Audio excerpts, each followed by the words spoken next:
Hey guys, so I haven't eaten anything since I woke up and I'm gonna have some lunch.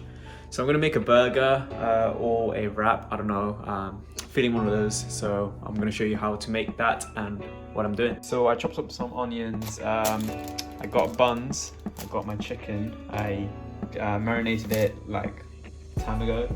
Just heating my stove up and I'm gonna slap the chicken breast in, which is cut thinly, so I can slap it in here.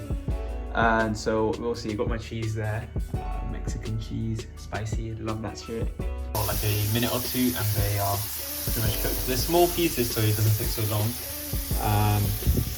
Just have a look. So you want to make sure it's all white and charred a bit. Just leave it on there for a little while now. Let it cook and then turn that off.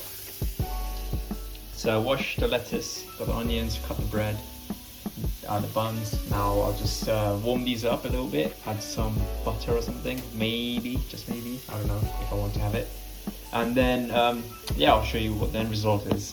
So this is how it turned out. Not too bad. Forgot to melt the cheese, but that will do. Pretty good. Let's have a taste. Hope you guys enjoyed that video. Leave a like, subscribe, and if you have any suggestions, leave them in the comments below.